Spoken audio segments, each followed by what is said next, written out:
К статистике по заболеваемости. За последние сутки в Коми лабораторно подтверждены 64 новых случая заражения коронавирусом. Статистика тех, кто сумел справиться с болезнью, улучшилась. По официальным данным, это 88 человек. А еще, увы, на один летальный случай больше – 34 жертвы с момента ввода ограничительных мер.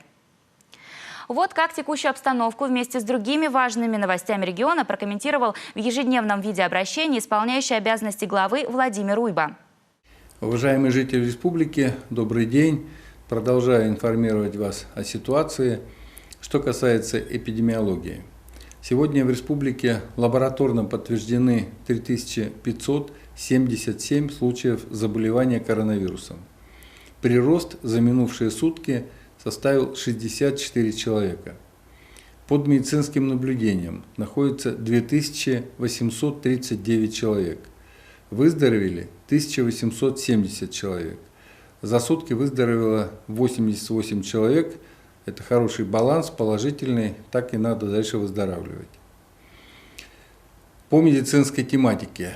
Ко мне обратились сотрудники Сыктывкарского психоневрологического интерната с просьбой разобраться в ситуации с выплатами стимулирующих надбавок в связи с переходом на вахтовый круглосуточный 14-дневный режим работы в период пандемии.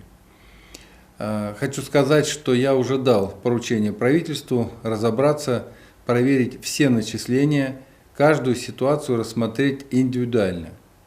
Сотрудники интерната ни в коем случае не должны пострадать.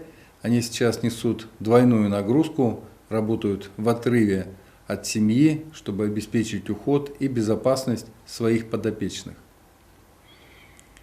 3 сыктывкарские школы получили федеральные гранты. Гимназия номер 1 и школы 16 и 35 получат по 1 миллиону рублей из федерального бюджета. Эти средства пойдут на создание инновационных программ. Например, школа номер 16 использует грант на развитие предпринимательских навыков. Школьники старших классов получат практические уроки проектирования и представление креативных идей и разработки бизнес-проектов. Такой опыт, полученный еще в школе, обязательно пригодится при выборе будущей профессии и учебного заведения. В республике подвели итоги литературного конкурса на лучшую книгу года.